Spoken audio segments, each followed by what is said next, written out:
السلام علیکم، کیسے ہیں آپ سب؟ امید کرتی ہوں آپ سب ٹھیک ہوں گے۔ بسم اللہ الرحمن الرحیم۔ ناول نیم نگاہ الفت، رائٹر نیم جے نگاہت، قسط number 15۔ Please like share subscribe کیجیے اینڈ کمنٹ لازمی کیجیے، اور یہ بھی ضرور بتائیے گا کہ اگلا ناول آپ کو کون سا چاہیے، کس پہ آپ وائس چاہتے ہیں۔ تھینک یو سو مچ۔ بقول آپ کے کہ میں یہاں ایک مقصد کے تحت آئی تھی، ایک سوچی سمجھی سازش کو عملی جامہ پہنانے، اور میرا وہ مقصد پوری طرح کامیاب ہو چکا ہے۔ اور اب میرا یہاں رہنے کا کوئی جواز نہیں بنتا، سو یہاں اس کی کوئی کیوں کی گنجائش کہاں نکلتی ہے؟ طنز سے مبرا لہجے میں اپنے ہی لفظ لوٹائے جانے پر عاشر کا تن من تلملا اٹھتا، ہم چبڑے بھینچے کنپٹی سے لاتا۔ اس بات میں سر ہلانے لگا۔ دوہم یہ کہ میں آپ کو جواب دہ نہیں ہوں۔ اس کی تلملاہٹ کے پیش نظر اس نے بات ختم کی۔ آپ مجھے جواب دہ ہیں؟ اچھا، وہ کس طرح؟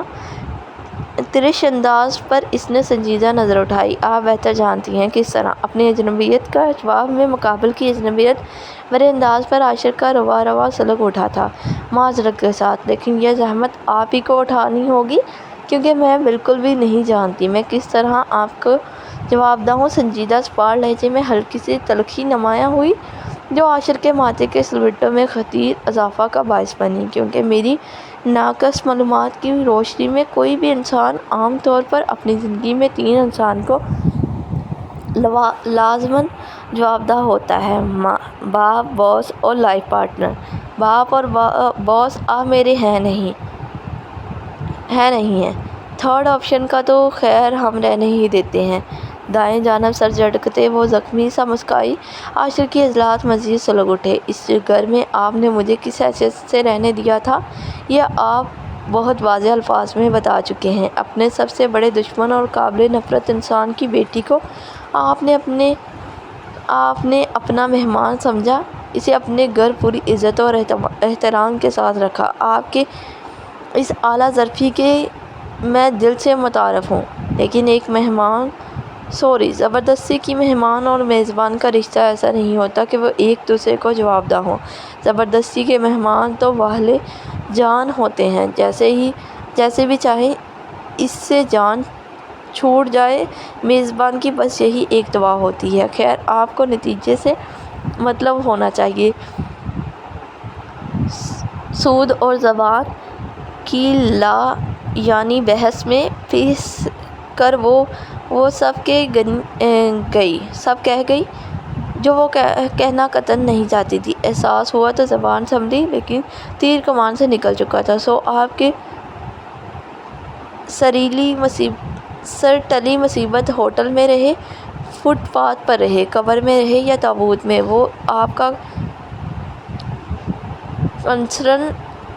کنسرن نہیں ہے۔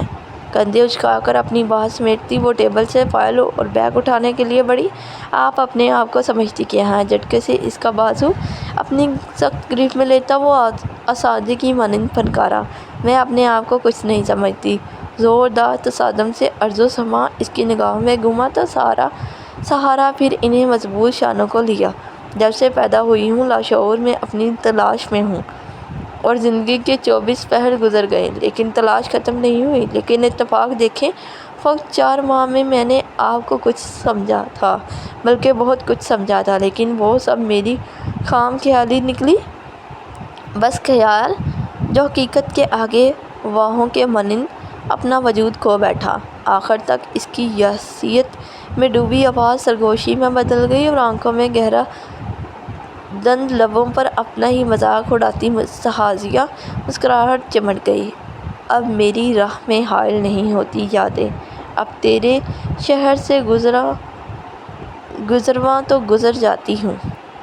ٹوٹے بکھرے سے لہجے میں پہنا نشاسہ گلے میں اپنی تاثیر تھی کہ عاشر کے آتش فشانی تیور اور جارحانہ گرفت خود بخود کمزور سے کمزور تر ہوتی گئی، جس کا فائدہ اٹھاتے وہ تیزی سے اپنا بیگ اور فائلز لے کر بنا ایک نظر غلط اس پر ڈالے وہاں سے نکلتی چلی گئی تھی۔ دن ڈھلتے سورج کے ساتھ وہ صدیقی مینشن پہنچی تھی۔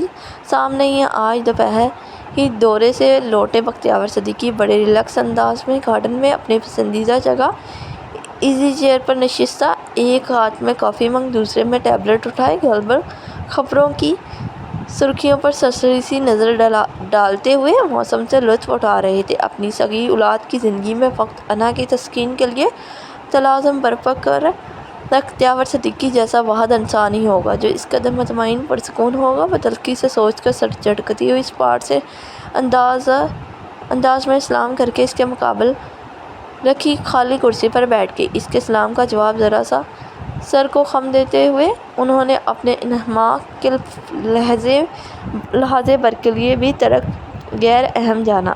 پورے 70 دن بعد بنا کوئی رابطہ خیر خبر کے ان کی واپسی ہوئی تھی اور فیملی کے نام پر اکلوتی فرد کی اہمیت یہ تھی کہ سلام کا جواب بھی براہ راست دینا ضروری نہ سمجھا گیا۔ اس کے اس خشک رویے سے رمشا کے سر تاثرات میں کوئی تغییر نہ آیا تھا۔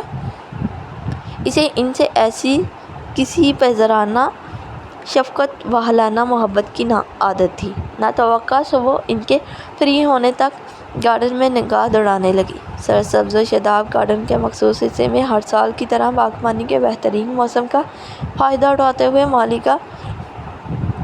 مالکہ کا تندہی سے نئے پودے لگانے میں مصروف تھے۔ وہ سرد سے اٹھ کر ادھر چلی آئی، اپنے نحیف تجربہ کار ہاتھوں میں وہ ننھے پودوں کو کسی نامولود بچے کی طرح پوری احتیاط سے اٹھا کر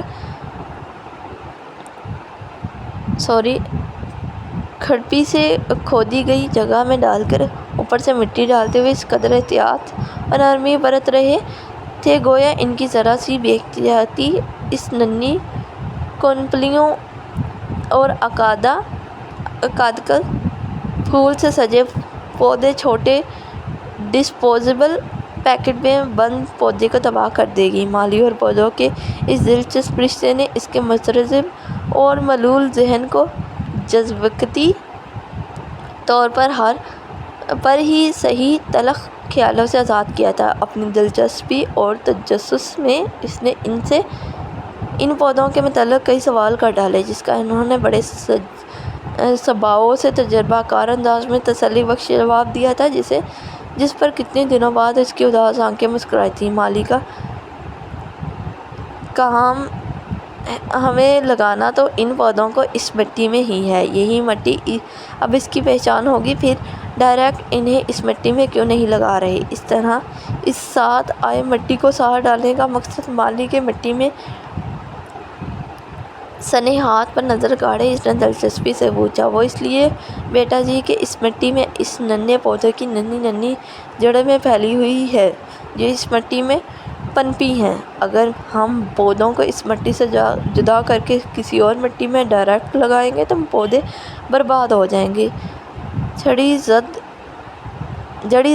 چہرے پر مخصوص نرم تاثر لیے مالکہ کاکا نے رسان سے سمجھایا تو اس بات میں سر ہلاتے اس نے گردن کو ترچھی کر کے بختیار صدیقی کو دیکھا جو کافی کی چسکیاں لیتے ہوئے اسی جانب دیکھ رہے تھے۔ وہ کچھ سوچ کر ایک پیکٹ اٹھاتی ہوئی ان کی ٹیبل کی جانب چلی آئی۔ یہ کیا ہے؟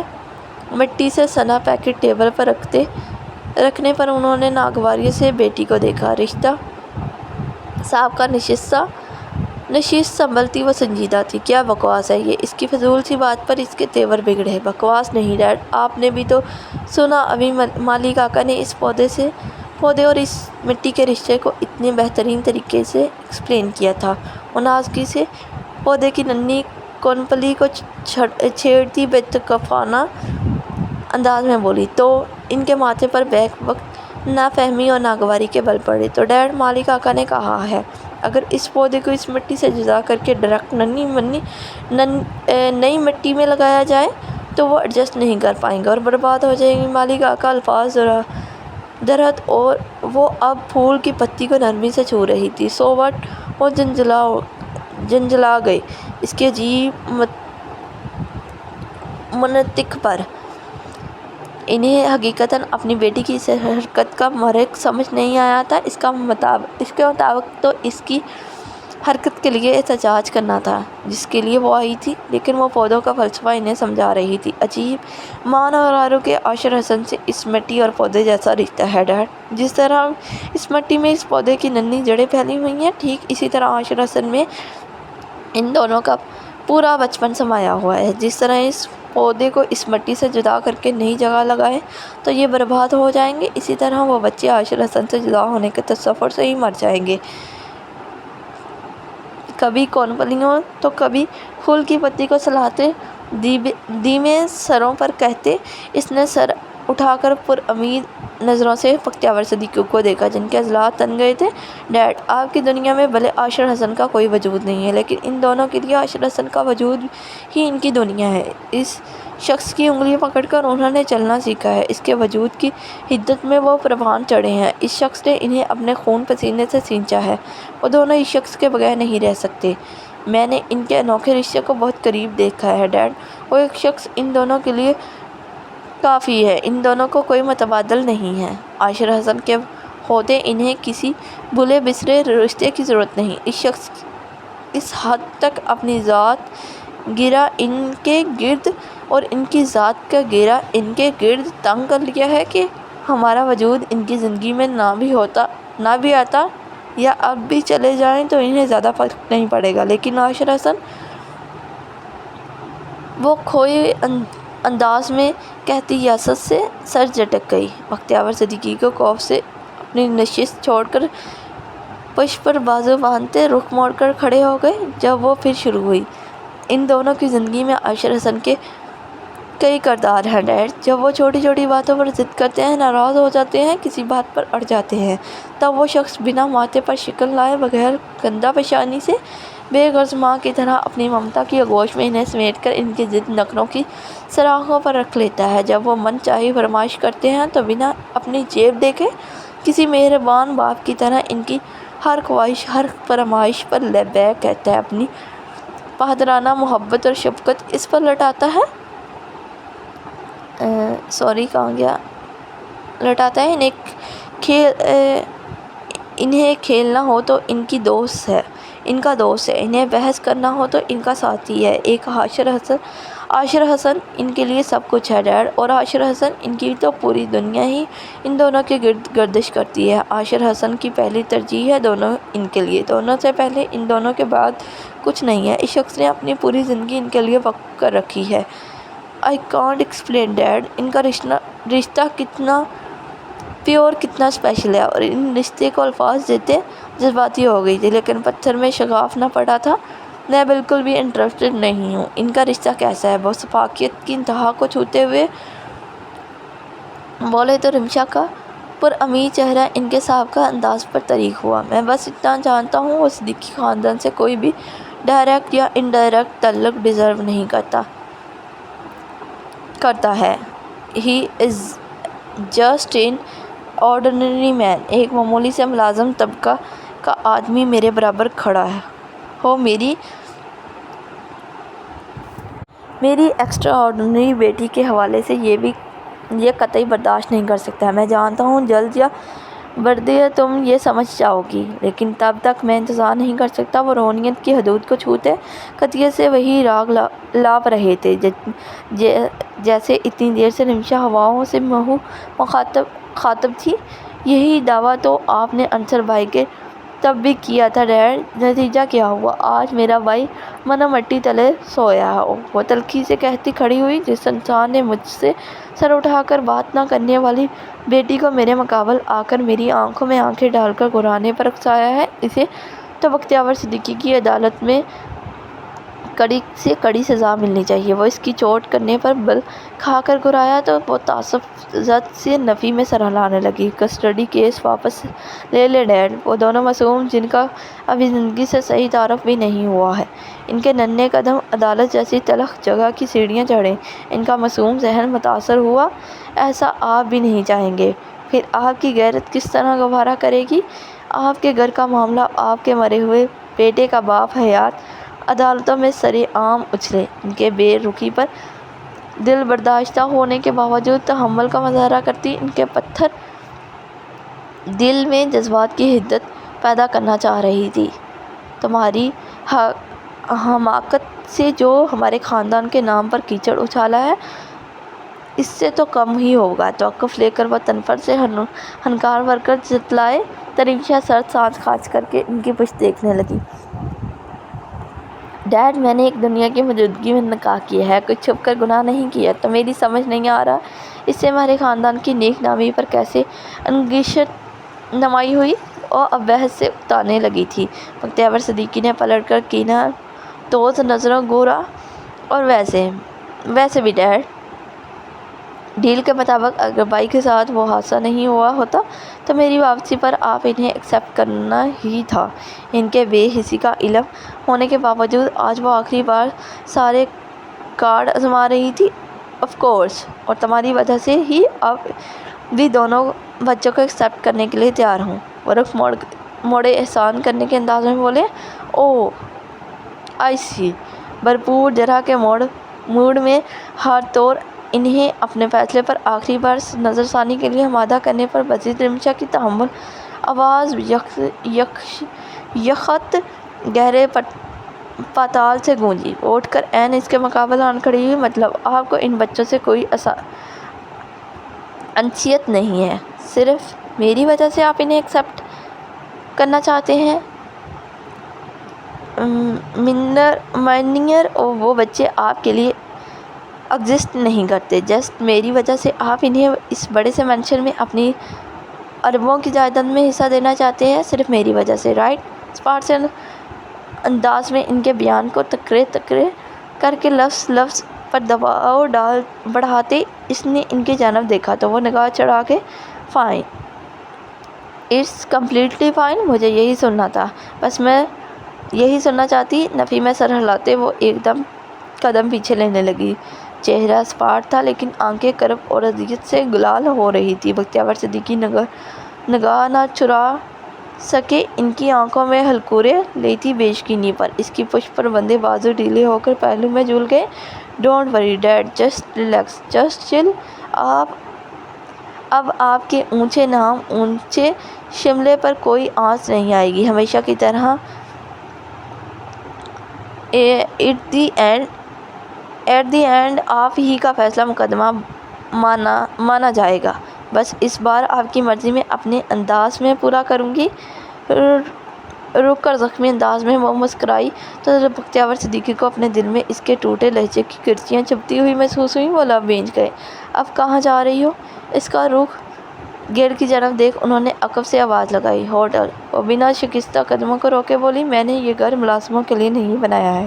اس کے جواب پر انہوں نے سختی سے ٹوکا تو وہ جاتے جاتے استحانیہ تاثرات لیے مڑی۔ یہ گھر نہیں ہے ڈیڈ، بیش قیمتی پتھروں سے بنا سینکڑوں مرلے پر مشتمل خوبصورت محل ہے جس کی فضا میں بے حسی گردش کرتی ہے۔ یہاں کی گھٹن زد فضا میں میرا دم گھٹتا ہے۔ گھر ایسے نہیں ہوتے ڈیڈ جہاں رہنے والے مکینوں میں تعلق فقط نام کا ہو۔ گھر عاشر حسن کے چند مرلے کے گھر جیسے ہوتے ہیں جہاں کی فضا میں محبت، اپنائیت، احساس، رشتوں کا احترام بہتا ہے جو آپ کی بیٹی باقول آپ کے ڈیزرو نہیں کرتی۔ اس کے اندر کی توڑ پھوڑ اس کے لفظ اور لہجے سے عیاں تھے۔ بختیور صدیقی لب واہ کر کے بھی کچھ نہ کر سکے۔ رشتہ بنانا بہت آسان ہے ڈیڈ، جیسے مٹی پر مٹی سے لکھ دیا، لیکن نبھانے کے لیے پانی پر پانی سے پانی لکھنے جتنا مشکل ہے۔ ایک الوداعی نظر سورج کی الوداعی نارنجی کرنوں میں نہائے اپنے لیے بے حس باہ پر ڈال کر وہ وہاں سے نکلتی چلی گئی تھی۔ پیچھے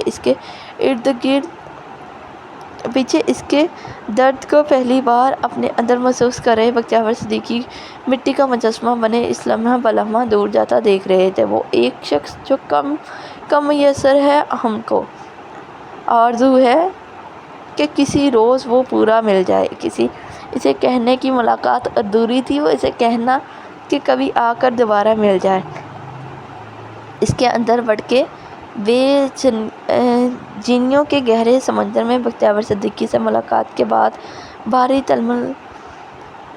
تلمہ برپا ہوا تھا جس میں امید کی تمام کشتیاں تنگے کی مانند بے یارو مددگار ڈولنے لگی تھیں۔ حالات ایسی کروٹ لے گی جہاں اسے ایک حتمن فیصلہ لینے کے لیے خود جذبات اور احساسات سے عاری پتھر بننا ہوگا۔ اس نے تصور نہیں کیا تھا، لیکن حالات ہماری توقعات کی محتاج کب رہی ہے۔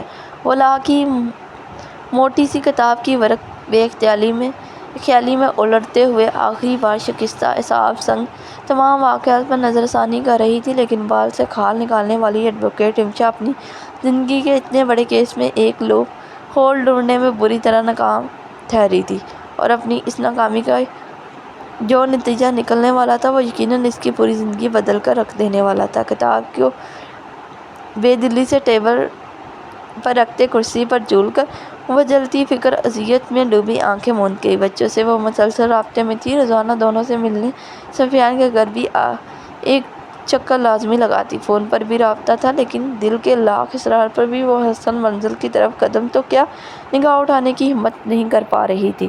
جب اس شخص نے واضح لفظوں میں کسی رشتے کو ماننے سے انکاری تھا تو کس منہ سے نادان دل کی خوش فہمیوں پر نظر کرم کرتی؟ خیر، انکاری تو وہ روز اول سے تھا، لیکن شاندہ اس بار کی بات اور تھی۔ شاید اس بار ان کہے انجانے میں درمیان جو ایک ڈور بندی تھی، شاندہ اعتبار کی، شاندہ انوکھے احساسات کی، جو اس کی بے اختیاری کی آگ سے جھلسا دیا تھا، یا شاید اس کی خوش فہمی تھی تبھی اس نے ایک لمحہ نہ لگایا اس کی اوقات یاد دلانے میں۔ کتنے شاید تھے اس کے جملوں میں، وہ جو اپنے ہر لفظ میں ٹھوس یقین کا وزن رکھتی تھی، جس کے مقابل کے پاس سوائے قائل ہوئے کہ کوئی راہ نہ ہوتی تھی۔ آج وہ اپنے ہر لفظ پر شکوک اور شبہات کا شکار تھی۔ کتنی عجیب بات تھی نا، اسے اپنا آپ ہی اجنبی لگنے لگا۔ فون کال کے دوران بچوں کے ہر جملے میں اس کا ذکر، زخم خرود دل کی مدھم دھڑکنوں میں ہر بار ہلچل مچا جاتا۔ کبھی آس پاس سے ابھرتی اس کی مخصوص بھاری آواز خیالوں کی اڑان میں منقل ہو جاتی تو ان مختلف کیفیات کا مد و جراسہ بے کل کیے دیتا۔ آج بھی صبح بچوں سے بات کرتے ہوئے ماں نے فون اسے تھما دیا تھا۔ اس کی خودسردہ سنجیدہ نگاہوں سے غیر متوقع تصادم کے لمحے دونوں طرف کچھ کہتی ہوئی خاموشی حائل کر گئی تھی۔ پھر اسکرین خود تاریک ہو گئی، لیکن اس کی کیفیت سے نکلنے کے لیے اسے خاصی تگ و دو کرنی پڑی تھی۔ دل و دماغ کے بیچ الگ ہمہ وقت سرد جنگ چھڑی رہنے لگی تھی۔ ایسے میں حتماً فیصلہ تک پہنچنا اس کے لیے کچھ اور مشکل سے مشکل تر ہو گیا تھا۔ دیانی ہے شکست کی دل کی، کیا عمارت غموں نے ڈھائی ہے؟ اس کا وہ اعتبار ٹوٹا ہے جو دنستہ ان کو مجھ پر تھا ہی نہیں۔ میرا وہ مان ٹوٹا ہے جو نہ دنستہ میں مجھے ان کی ذات پر بہت تھا۔ انہیں تکلیف ہوئی اپنے شکوک اور شبہات کے سچے ثابت ہونے پر، انہیں زخم لگا بے اعتباری کا بلبلائے اپنے اندر ابھر رہے اشتعال انگیز مادہ کو لفظوں میں بہا کر اس تکلیف کا اظہار کیا۔ جواباً میرے لب وا نہ ہو سکے، نہ اعتراض کے لیے نہ احتجاج کے لیے، کیونکہ مجھے تکلیف نہیں ہوئی تھی، میرا مان ٹوٹا تھا۔ اور جب انسان کا مان ٹوٹتا ہے، انسان خود بھی ٹوٹ کر بکھر جاتا ہے۔ سب کہتے ہیں زخم پر وقت مرہم رکھ دیتا ہے، کبھی وقت کو کہنے کی وہ ٹوٹے ہوئے کو بھی جوڑ دیتا ہے۔ پیپر ویٹ کو تسلسل سے ایک محور سے گھماتی وہ زخم خوردہ سی بولی تو مقابل بیٹھا سفیان لم بھیج گیا۔ وہ ابھی کچھ دیر وقت قبل ہی دونوں بچوں کو لے کر رمشا کے آفس آیا تھا۔ حالات کی سنگینی سے دے بہرا بچوں نے رمشا سے مل کر فوراً ہی بختیار صدیقی کے آفس کی طرف دوڑ لگا دی تھی، جبکہ وہ موقع مناسب جان کر موضوع کو چھیڑ بیٹھا تھا، جسے ٹالنے کی حتم الامکان کوشش کرنے کے بعد آخر وہ چڑھ ہی گئی تھی۔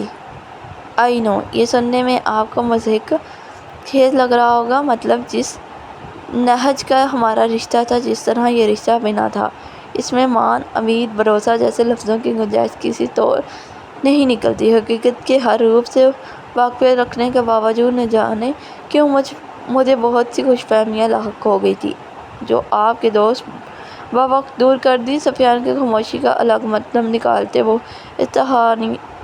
اتحادیہ گویا ہوئی۔ بات صرف کسٹڈی کیس کی ہوتی تو شاید عاشر کا رد عمل ویسا نہ ہوتا، لیکن خلا کا نوٹس ہو تو سفیان نے توقف لے کر عاشر کا دفاع کرنا چاہا۔ جعلی نوٹس تھا وہ۔ قطن کلام کر کے رمشا نے گویا اس کے سر پر بم پھوڑا تھا۔ "واٹ؟" وہ منچکا کر اپنی جگہ کھڑا ہوا۔ "جی، آپ کے دوست کو میری طرف سے اور مجھے آپ کے دوست کی طرف سے منفرد کرنے کے لیے چھوٹی سی ٹرک آزمائی گئی تھی اور لکیلی آزمانے والے اپنے مقصد میں توقع سے زیادہ کامیاب رہا۔" شانے جھکاتے وہ سفیان کی صدمہ زد کیفیت پر نفی میں سرحل آ گئی۔ "تو آپ نے بتایا کیوں نہیں؟" مارے صدمے کے سفیان سے لفظ نہیں بن پا رہے تھے۔ بتانا کیا تھا میں نے؟ خلا کا مطلب ایک طلاق ہوتا ہے اور ایک طلاق کا حق آلریڈی میرے پاس محفوظ ہے۔ ڈائریکٹ اس حق کو استعمال کرنے کے بجائے میں خلا کا گراگا میں کیوں پڑوں گی؟ خیر، چائے یا کافی؟ سر جھٹک کر انٹرکام اٹھاتے اس نے سفیان کی طرف دیکھا جس کی آنکھیں حجم سے زیادہ پھیلی ہوئی تھیں۔ "میرا دھیان اتنے دنوں سے اس جانب کیوں نہیں گیا؟" وہ زیر لب بڑبڑایا۔ "چھوڑے بھائی، آپ بتائیں چائے یا کافی؟" "چھوڑو چائے، بڑی زبردست بناتا ہے۔" "میں وہ منگواتی ہوں۔" وہ روئے۔ سجن بدلنے کے لیے لہجے میں بشاشت لاتی ہوئی دوسری جانب ہدایت دینے لگی۔ یہ آپ نے ٹھیک نہیں کیا بھابھی۔ کم از کم مجھے آپ سے اس غیر ذمہ دارانہ حرکت کی امید نہیں تھی۔ آپ جانتی ہیں ہم سب کتنا پریشان ہیں۔ میں، ابا، شاہد بھائی، صبا اور عاشر۔ وہ تو پاگلوں کی طرح وکیلوں کی آفسوں کے دھکے کھاتا گھوم رہا ہے۔ اس کی پوری روٹین درہم برہم ہو کر رہ گئی ہے۔ ہر کام کو اپنے وقت پر ایک ترتیب سے ذمہ داری سے کرنے والا ہے۔ وہ اس قدر ڈسٹرب ہے ان دنوں کہ وہ کیا کر رہا ہے، کیا ہو رہا ہے، اس کا تک اسے ہوش نہیں ہے۔ آپ نے اتنی بڑی بات چھپا کر اچھا نہیں کیا۔ سفیان سخت کبیدہ ہو رہا تھا۔ رمشا لب سے انہیں خاموش ہی رہی۔ ایک بار پھر اس نے تائید یا تردید میں صفائی پیش کرنے کا تردد نہیں کیا تھا۔ "آج بھی میں بچوں کو یہاں اس لیے چھوڑنے آیا ہوں کہ آفس میں بہت بڑا بلنڈر ہو گیا ہے اس کی عدم ذہنی یکسوئی کی وجہ سے اور اب میٹنگ بیٹھنے والی ہے اس پر۔" مزید بول رہا تھا جب ڈور ناک ہوا۔ چھوٹو اندر آیا تو سفیان خاموش ہوا۔ "طلاق کا ایک حق میرے پاس محفوظ ہے۔ یہ کوئی ڈکی چھپی بات نہیں تھی بھائی۔" "چھوڑو۔" چائے اور سنیکس سرو کر کے چلا گیا تو ماحول پر چھائی لمحاتی گمبھیر خاموشی کو رمشا نے سنجیدہ آواز میں توڑا۔ "اور مان لیتی ہوں کہ اس طرح کی غیر متوقع صورتحال میں انسان کا ذہن شعوری طور پر معاف ہو جاتا ہے، اس طرح کی باریکیوں کی جانب نہیں جاتا، لیکن یہ آپ کا بھی ماننا ہوگا کہ کسی انسان کی فطرت کو سمجھنے کے لیے چند لمحے کافی ہوتے ہیں، اور گزشتہ 3-4 ماہ سے ہم ایک چھت تلے رہ رہے ہیں۔ کیا اتنا عرصہ کافی نہیں ہے کسی شخصیت کی پہلو کو سمجھنے کے لیے؟ مانا جس طرح میں نے انہیں اندھیرے میں رکھ کر رشتہ جوڑا، اس کی تناظر میں ان کا مجھ پر اعتبار کرنا قریباً ناممکن ہے۔ مانا روز اول سے ان کا میرے انٹویشن پر ڈاؤٹ کرنا بالکل درست ہے۔ مانا ان کے علم نے لائے بغیر بچوں کو ڈیڈ سے ملوانا ان کے بچوں کو لے کر تحفظات اور نظریے کی روشن میں غلط ہے۔ ان کے نظریے، ان کے تحفظات کی روشن میں مجھ پر ان کے عائد کردہ ہر الزام کو میں سر آنکھوں پر رکھتی ہوں، ہر جرم کو خندہ پیشانی سے تسلیم کرتی ہوں۔ لیکن بھائی، ایک غیر جانبداری سے بتائیں، کیا اتنے دنوں کے ساتھ کے بعد میں اتنا بھی رسپیکٹ ڈیزرو نہیں کرتی تھی کہ ان نوٹسوں کے متعلق وہ مجھ سے براہ راست بحث پرس کرتے؟ یہاں بھاپ اٹھاتے کپ کے کنارے سے نگاہ اٹھا کر اس نے شکوہ کن نگاہوں سے سفیان کو دیکھا تو وہ لب بھینچ گیا۔ اس نے بارہا عاشر کو سمجھایا تھا رمشا سے بات کر لے، مسئلے کو تحمل سے ڈسکس کر لے، لیکن وہ ان نوٹس کے ملنے کے بعد اپنی بدگمانی میں کچھ سننے کو رفتار کہاں تھا، پر وہ تو سیدھا نتیجے پر پہنچ گئے۔ ہمارے ان 4 مہینوں کے ساتھ کی وقت ان نظر میں اس دومیں جتنی بھی نہیں رہی۔ ایٹ دی اینڈ انہوں نے مجھے جج بختیور صدیقی کی شخصیت کی تناظر میں ہی کیا۔ ایسے میں کوئی صفائی یا خلاصہ پیش کرنے کی حماقت کیوں کرتی جب میری شخصیت کا یہاں دخل ہی نہیں رہا؟ انہیں میں نظر ہی نہیں آئی۔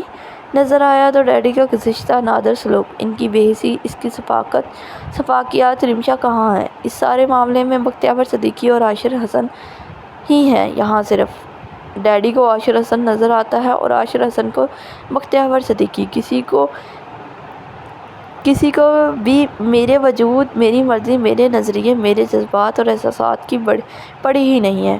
پھر کیوں دیتی پھروں میں صفائیاں؟ کیا میری کوئی سیلف ریسپیکٹ نہیں ہے؟ مجھے تکلیف نہیں ہوتی؟ میں پتھر ہوں، مجھ میں احساسات نہیں ہیں؟ 10 دن ایک پالتو جانور بھی کوئی ساتھ رکھے تو اس سے انسیت ہو جاتی ہے، لیکن مجھ سے تو انہیں تکلیف اور اذیت کی انتہا کو پہنچ کر وہ پھٹ پڑی تھی۔ اس کے گہرے دکھ تعصب سے لبریز ایموشنل آؤٹ برسٹ کے جواب میں صفیان کیا فضا تک ساخت ہو گئی تھی۔ اپنے اندر کا غبار نکال کر کب پڑاتی جا کر گلاس وال سے باہر خالی نگاہوں سے ٹریفک کا تصادم دیکھتی، ٹھنڈی چائے کے گھونٹ بڑے بے تاثر سے انداز میں بننے لگی۔ انہوں نے رتی برابری مجھ پر اعتبار کر کے مجھ سے سوال کیے ہوتے نا بھائی، باخدا باہر کیا کمرہ عدالت میں بھی میں ڈیڈی کی مخالفت میں کھڑے ہونے سے دریغ نہیں کرتی۔ توقف سے رمشا کی حضرت پری آواز گونجی تو ماحول صفیان کا سکتہ ٹوٹا۔ آپ مجھ سے بات کر سکتی تھی بھابھی، بائی کہتی ہیں نا، آپ مجھے مانتی نہیں کیا؟ ایک طویل سانس خدا کی سپرد کردہ صفیان شاکی اس کے مقابلہ ہے۔ ایسا نہیں ہے بھائی، میں رشتے کے معاملے میں نہ جانے کیوں ہمیشہ سے ان لکی رہی ہوں۔ بڑھتی عمر کے ساتھ لوگوں کے پاس رشتوں کا اضافہ ہوتا ہے، لوگ نئے نئے رشتے بناتے ہیں اور میں پرانے رشتوں کو کھوتے ہوئے آتی ہوں۔ پہلے ماما دین بائی، پھر برسوں بعد کچھ نئے رشتے بنا کر پرانے رشتوں کو جوڑنا چاہا تو دیکھیں کیا سے کیا ہو گیا۔ وہ سخت دلبرداشتہ ہو رہی تھی۔ صفیان کو اس پر ترس آیا۔ خیر، اب یہ ساری غیر اہم باتوں کو جانے دیں اور بتائیں بھائی، اور ہمارے مومن صاحب کیسے ہیں؟ خود پر اسے ضبط کمال حاصل تھا، فوراً سر جھٹک کر کمپوز کرتے لہجے میں بشاشیت لے آئی تو صفیان چاہ کر بھی مزید کرید نہ سکا۔ اس کے موضوع کو ٹالنے کی کوشش میں ساتھ دینے لگا۔ جب کوئی دانستہ اپنے زخموں کو چھپا کر اپنی ذات کی پردہ داری کرنا چاہے تو ہمیں اسے کرید کر کم ظرفی کا ثبوت نہیں دینا چاہیے۔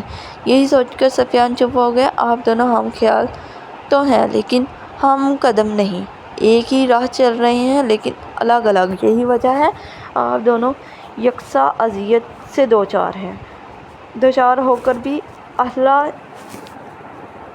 پا سفر تنہا طے کر رہے ہیں۔ اگر پل بھر کو ٹھہر کر ایک دوسرے کو سمت ہاتھ بڑھانے میں پہل کر لیں تو سارے مشکل راہ خود بخود سہل ہو جائیں گے۔ بس پہلی شرط ہے۔ وہ اسے لفٹ تک سی آف کرنی آئی تو صفیان کہے بنا نہ رہ سکا۔ پھر اس کے جواب کا انتظار کیے بغیر ایک نرم مسکراہٹ اس کی جانب اچھالتا ہوا گراؤنڈ فلور کا بٹن پریس کر گیا۔ آفس میں جا کر انہیں باتوں کو ازاں سرنو سوچنے کو کشیدہ نظر انداز کرنے کے لیے، بچوں سے من بہلانے کے لیے اس کے قدم بختیار صدیقی کی آفس کی جانب اٹھے تھے۔ اندر داخل ہوتے ہی بیک وقت وہ متضاد مناظر اس کے منتظر تھے۔ مشتعل نما ٹیبل کے اس پاور چیئر پر مخصوص باسی انداز میں برجمان مان اور ٹیبل کے دائیں جانب بشقیمتی ٹوسٹر، صوفے پر کھلونے کے ساتھ سنیکس کا انبار لگائے بے تکلفی سے نشستہ ڈرامہ کوئین اور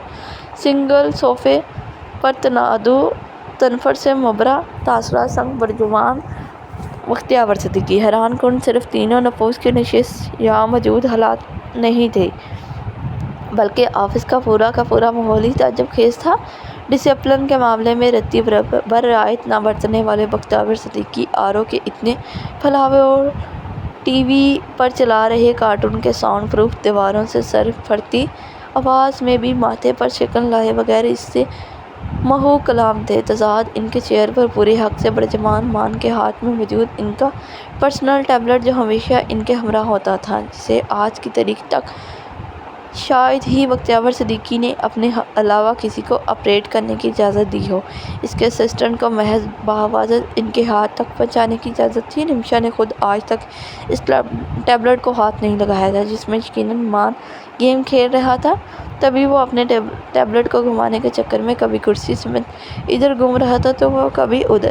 ساتھ نہایت سنجیدگی سے بختیار صدیقی سے کسی بہت اہم سیاسی مدعا پر تبادلہ خیال کا سلسلہ بھی جاری تھا۔ کم از کم اس پدی سے بچے کی سنجیدگی دیکھ اتنے دور سے تو یہی لگ رہا تھا۔ وہ بختیور صدیقی جو اپنے سامنے بیک وقت 2 لوگوں کی بات کرنے پر جھاڑ کر رکھ دیتے تھے، وہ اس وقت پورے اہتمام سے بنا جھنجھلائے، بغیر غصے ہوئے، اپنی انا، اپنی نام، اونچے شملے کا غرور بلائے طاق رکھے دونوں بچوں کے سوالوں کا جواب دے رہے تھے۔ وہ بختیور صدیقی جو ذرا سے شور کے عالم کی بنا لحاظ دھندلائی کر کے رکھ دیتے تھے، جو ذرا سی بے ترتیبی پر کھڑے کھڑے ملازم کو ملازمت سے فارغ کر دیتے تھے، وہ انتہائی بے ترتیبی میں، ایسی کانوں کی چبھتی آواز میں بھی پرسکون تھے۔ شاید اسے ہی خون کی کشش کہتے ہیں، شاید اسے اصل سے سود پیرا ہونا کہتے ہیں، جس سے وہ زبان سے انکاری تھے، لیکن عمل چیخ چیخ کر ان لفظوں کو جھٹلا رہا تھا۔ ہر تلخی کو بلائے وہ مسکراتی ہوئی وہیں سے پلٹ گئی تھی، گو کہ اس خواب دیدہ منظر سے نگاہ ہٹانا مشکل تھا، لیکن وہ انہیں ڈسٹرب نہیں کرنا چاہتی تھی۔ اپنے باپ کی جو محبت اور توجہ وقت ان کے حصہ نہیں آیا تھا، وہ ان بچوں کے حصے آ رہا تھا۔ وہ اس میں مخل نہیں ہونا چاہتی تھی۔ نہ جانے کل کے لیے قسمت نے کیا سوچ رکھا ہے، آج وہ لمحے کشیدہ کر رہے ہیں تو کیا برائی ہے۔ ایکسکیوز می جنٹل مین۔ میٹنگ ہال کے اندر کا ماحول اس وقت بے حد گمبھیر تھا۔ تمام بڑے پوسٹ پر موجود اسٹاف کے علاوہ 3 بورڈ آف ڈائریکٹر اور مزمل اور الطاف صاحب بھی بڑے سے ٹیبل کے گرد رکھی کرسیوں پر برجمان تھے۔ سنجیدہ تاثرات سنگ عاشر ٹیبل کے کونے پر رکھی کرسی پر نشستہ تھا، جس کے پہلو میں بڑے سفیان کے چہرے سے فکر اور پریشانی عیاں تھی۔ جب نسوانی پراعتماد آواز پر سب کلاس ڈور کی سمت متوجہ ہوئے۔ جاری ہے۔ Thank you so much. Please like share subscribe کیجیے اینڈ بیل آئیکن ضرور کلک کیجیے تاکہ ہر آنے والی ایپیسوڈ آپ تک مل سکے، اینڈ پلیز